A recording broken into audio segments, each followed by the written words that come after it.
বিসমিল্লাহির রহমানির রহিম। আলহামদুলিল্লাহি রাব্বিল আলামিন।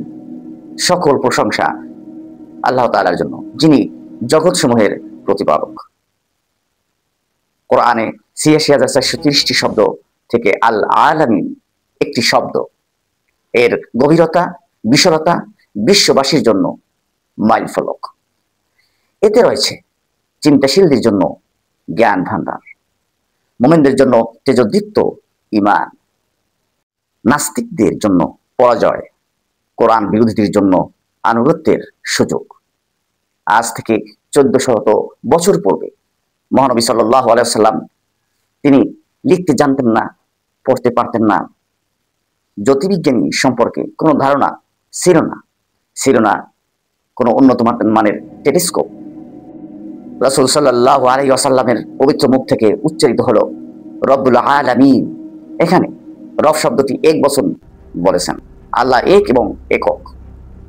আর আল আলামিন শব্দটি বহু বচন বলেছেন, কারণ আল্লাহ তাআলা অগণিত জগৎ সৃষ্টি করেছেন। পৃথিবী একটি জগৎ, সূর্যকে নিয়ে ঘূর্ণমান গ্রহ নক্ষত্র নিয়ে একটি জগৎ, আবার কোটি কোটি নক্ষত্রের সমাবেশ গ্যালাক্সি একটি জগৎ। এরকম কোটি কোটি গ্যালাক্সি ঘুরতে ঘুরতে হারিয়ে যেতে পারে অন্ধকার গহ্বর ব্ল্যাক হোল নামক দানবের মধ্যে। আর এরকম অসংখ্য অগণিত জগৎ সৃষ্টি করেছেন যা আমাদের কল্পনাতীত। রব্বুল আলামিন জগৎসমূহের প্রতিপালক। এটা যদি প্রকৃত নিয়ম হতো, তাহলে একটি আরেকটির সাথে সংঘর্ষ বেঁধে ভেঙে চুরমার হয়ে যেত, নিচ্ছিন্ন হয়ে যেত। কিন্তু আল্লাহ রব্বুল আলামিন প্রত্যেকটির জন্য একটি নির্ধারিত কক্ষপথ বেঁধে দিয়েছেন।